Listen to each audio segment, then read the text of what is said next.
क्यों किया भाई? इसको मनन कीजिए, अपने अंदर की कमियों को दूर कीजिए, और जितनी जल्दी कर देंगे उतनी जल्दी ये देश वो होगा जो आप चाहते हैं। आज भी आप जो चाहते हैं वो नहीं हो पाता है, इसलिए कि जो लोग हैं उन्होंने अपनी पोजीशनिंग ऐसी कर रखी है कि जिसके चलते भारत के संविधान में हिंदू अपने धर्म की शिक्षा न दे पाए। ये किसी मुसलमान ने नहीं इंसर्ट की है, इसी देश के हिंदू एक नेता थे जिनकी तरफ से ये इंसर्ट की गई, और उस आर्टिकल को 35A को इंसर्ट कर दिया गया है, जिसके चलते आप धार्मिक शिक्षा नहीं दे सकते। लेकिन मुसलमान कुरान शरीफ की शिक्षा दे सकता है, बाइबल की शिक्षा दी जा सकती है, लेकिन आप नहीं दे सकते। क्योंकि आपके लिए, क्योंकि आप कमजोर हैं, आप डरपोक हैं, आप सामूहिक तौर पे अपने गुस्से को प्रकट नहीं करते हैं, और जो 10 हैं वो 10 के 10 एक साथ खड़े होते हैं। आप 100 होते हैं, आप 95 जगह आप खड़े हो जाते हैं, आपकी ताकत 100 होने के बाद भी बिखर जाती है। तो कुछ कुछ चीजों पे तो निजी स्वार्थों को आप अग्नि में डालिए भाई, अपने अहंकार को खत्म कीजिए भाई। ये अहंकार इस पूरे समाज, इस देश को ले डूब रहा है, और हम इस गलतफहमी के शिकार कि भारत, और हम बड़ी जल्दी जल्दी ये बात गाते हैं कि कुछ बात है ऐसी कि हस्ती मिटती नहीं हमारी, सदियों रहा है दौरे जमा हमारा, यही कहते हैं आप और बड़े खुश होते हैं। अरे इसकी लाइन बदलिए, और जब ये लाइन कहेंगे तो अपने लोगों को पता चलेगा कि हमने क्या गलती की है। कुछ बात थी ऐसी कि हस्ती मिटती नहीं हमारी। भाई जाके अफगानिस्तान में पता करो कि कभी हुआ करती थी बस्ती तुम्हारी, पाकिस्तान तुम्हारा पास था, बांग्लादेश तुम्हारे पास था, और आज जो भारत है वो भी आपके पास नहीं है। 500 जगह पे भारत के कश्मीर बन चुका है जहां भारत का कानून नहीं चलता, जहां घर में घुस के लोग मर्डर कर देते हैं, रेप कर देते हैं, पुलिस FIR लॉन्च नहीं करती। 85 ऐसे फैसले हैं सुप्रीम कोर्ट के जो सुप्रीम कोर्ट अपने फैसलों को लागू नहीं करा पाती। आप इस बात को कम खतरनाक समझ रहे हैं? इसको समझने की कोशिश। आपको भ्रम है कि सुप्रीम कोर्ट में बैठे ये जज वो जज हिंदू हैं ना, वो किसी एजेंडे पे हैं। ये व्यवस्था के अंदर बहुत सारे लोग बैठे हुए हैं, एक एक लड़ाई लड़ेंगे अगर एक एक साल में तो सदियां निकल जाएंगी। हर दिन कीमती है, हर दिन कीमती है। इसलिए मेरा मानना है, क्योंकि ये एक ऐसी जगह है, धार्मिक जगह है, मैं एक बात को बहुत दिनों से कहना चाहता था। ये बात अलग है कि वीरेंद्र भाई ने ये मुझे मंच दिलवा दिया। मैं आज आपके इस मंच से एक बात कहना ये चाहता हूं जिसको आप पुरजोर ताकत से उठाएं कि भारत में अगर संविधान एक है तो सबके ऊपर लागू होगा, किसी को अच्छा लगे या न लगे। लेकिन मेरा सवाल दूसरा है, भारत में एक कानून बना करके ये जघन्य अपराध जिन लोगों ने किया वो तो अब इस दुनिया में नहीं है, लेकिन हमने पूछा नहीं और हमें ना तो इसकी खबर थी, और खबर थी तो लड़ने की क्षमता नहीं थी। 2014 का चुनाव और 2019 के चुनाव में सत्ता पे तो आपने प्राप्ति कर ली है, अब इस देश पे आपकी बात मानी जाए उसके लिए एक लड़ाई लड़नी है कि इस देश में जितने भी मंदिर हैं, सारे मंदिर, साउथ का हो, ईस्ट का हो, वेस्ट का हो, नॉर्थ का हो, एक कानून के तहत 70% जो चढ़ावा आप देते हैं भगवान के नाम पे वो सरकार के कोटे में चला जाता है।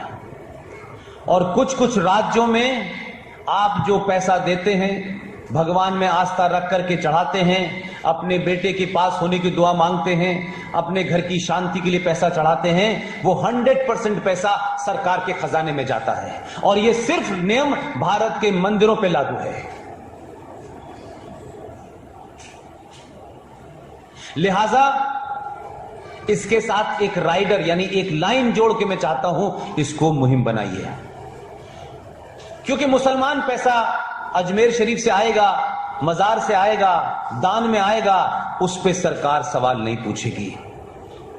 वो पूरा 100% पैसा उनके पास होगा। इसीलिए इस हिंदुस्तान में ये धार्मिक मदरसे जो हैं, ये इस देश के खिलाफ जिस किस्म के षड्यंत्रों की कहानी वहां पढ़ाई जा रही है, उस धार्मिक शिक्षा की आड़ में इस देश में गद्दार पैदा हो रहे हैं। इस देश के खिलाफ षड्यंत्र करने वाले लोगों की गिनती पढ़ाई जा रही है। इस देश में औरंगजेब को हीरो बताया जा रहा है, शिवाजी को एक पहाड़ी चूहा बताया जा रहा है, सुभाष चंद्र बोस को एक भगोड़ा बताया जा रहा है। इस देश में शहीद भगत सिंह को भारत के रिकॉर्ड में आतंकवादी लिखा गया है। मैं चाहता हूं कि तमाम वो देश के बड़े बड़े मंदिर जहां अरबों खरबों रुपया आता है, आप ये कहिए कि मैंने अपने मंदिर में पैसा अपनी आस्था के लिए, अपने भगवान के लिए चढ़ाया है, कि मंदिर के लोग उससे गरीब की मदद करेंगे, उस मंदिर का रखरखाव करेंगे। लेकिन मैंने ये पैसा कश्मीर में जो आतंक का खेल खेल रहे हैं, बुरहान वानी, मुफ्ती और अब्दुल्ला के लिए नहीं दिया है। ये उनके पास नहीं जाएगा आज के बाद पैसा। सरकारों को मजबूर कीजिए, जन आंदोलन बनाइए, लोगों को बताइए कि जो पैसा तुम 5-5 हजार रुपए जाके चढ़ाते हो, जो लाखों लाखों सोना चढ़ाते हो मंदिर पे, वो तुम्हारे पास नहीं आता, तुम्हारे बच्चों के काम नहीं आता, किसी को फ्री गैस देने के काम आता है, किसी को IAS PCS बनाने के लिए आता है, हज हाउस बनाने के काम आता है। कश्मीर में 80,000 करोड़ रुपया, 1 लाख करोड़ रुपया हर साल के बाद जाता है। वो मेरा और आपका पैसा है। कम से कम जिस आस्था के साथ हमने मंदिर में वो पैसा चढ़ाया था, वो उस आस्था में लगना चाहिए। और मंदिर का जो लोग काम देखते हैं, मेरी उनसे भी गुजारिश है कि जो लाखों करोड़ रुपया आपके पास आता है, आप ऐसे शिक्षा संस्थान बनाइए और उन शिक्षा संस्थानों में कहिए कि सारी पढ़ाई होगी, लेकिन धार्मिक पढ़ाई भी हम देंगे, तब जाकर मैं मानता हूं आपकी बात जस्टिफाई होगी। यह नहीं होगा कि ये मेरा मठ है, ये मेरा मंदिर है, ये करोड़ों रुपए आएगा, उससे मैं कोई कंप्यूटर बाबा बन जाएगा, कोई सरकार के फेवर में बयान देगा, कोई सरकार के खिलाफ बयान देगा। संतों का काम नहीं है सरकार को बनाना और सरकार को बिगाड़ना। संतों का काम है समाज को बनाना। संतों जो है समाज को बताएं और समाज में कुरीतियां उनको दूर करें। इतना ही संत कर देंगे तो भी काम हो जाएगा। ये संत रोज रोज चुनाव लड़ने जाते हैं, इससे हमारी भावनाएं ठेस पहुंचती हैं। आपने जब संसार को त्याग दिया तो सत्ता उसका हिस्सा नहीं हो सकती। आप सत्ता को गाइड कर सकते हैं, समाज को गाइड कर सकते हैं, इनको बलवान बनाइए। इनके अंदर अगर कोई कुरीति है उसको दूर कीजिए। लिहाजा 2014 के बाद हमारा एक पूरा मूवमेंट पूरे देश में चल रहा है कि जिस आर्टिकल 35 को सरकार ने अपने उसमें जोड़ा है, सरकार ने कहा है कि हम आते ही उसको हटाएंगे। हम सरकार से कोई नई मांग नहीं कर रहे और अपने लिए नहीं कर रहे, न उससे हमारा कोई स्वार्थ जुड़ा है। हमारा स्वार्थ भारत के साथ है, हमारा स्वार्थ इस राष्ट्र के साथ है। इसलिए इस राष्ट्र के ऊपर जो खतरा है, जिसकी तैयारी पूरी हो चुकी है, बड़ी तादाद में हो चुकी है, इसका अंदाजा आपको आने वाले दिनों में लगेगा। आर्टिकल 35 पे हटाइए, देश बचाइए। इसके बाद पूरे देश में यह मुहिम चलनी चाहिए कि भारत के लोगों को, सनातन संस्कृति के मानने वाले लोगों को अपने देश में अपने ही धर्म की शिक्षा देने का अधिकार क्यों नहीं है। उस जिस अधिकार के तहत इसको छीना गया है, उस अधिकार को तत्काल प्रभाव से हटाया जाए। सरकार की जिम्मेदारी है, उसके लिए जन आंदोलन खड़ा कीजिए। लिहाजा हमारे देश में खतरे बहुत हैं। जिन खतरों को निजी तौर पे जानता हूं, वो खतरे आइडियोलॉजिकल हैं, वैचारिक हैं। आपको अब हथियार से नहीं मारा जाएगा। ये लड़ाई हथियार से नहीं होने वाली है। ये लड़ाई अब विचार की लड़ाई है। किसका विचार ताकतवर है और किसका विचार इतना मजबूत है कि वो ये कहेगा और काम हो जाएगा। आपने 2 बार उसका प्रदर्शन किया है। अभी भी कुछ लोग छूट गए हैं। अभी भी बहुत बड़ी तादाद में हमारे लोग थोड़ा बहक गए हैं, बहक के चले गए हैं। उनको वापस लाना मेरी और आपकी जिम्मेदारी है। ये राष्ट्र के प्रति आपका कर्तव्य है। आप किसी को वोट दें, मुझे इसमें कोई फर्क नहीं पड़ता। आप किस जाति के हैं, मुझे कोई फर्क नहीं पड़ सकता। मैं पहले कह रहा हूं, पहले आप हिंदुस्तानी हैं, फिर हिंदू हैं, उसके बाद कुछ हो सकते हैं आप। लिहाजा आप उन खतरों को समझिए। जिस तरीके से सुप्रीम कोर्ट ने ऑर्डर दिया कि ये जो मस्जिद है, जो बात हम बचपन से जानते थे इस देश को नहीं बताई गई और कुछ लोगों को इतना डराया गया कि वो अगर सच भी जानते होंगे तो बोल नहीं पाए बेचारे।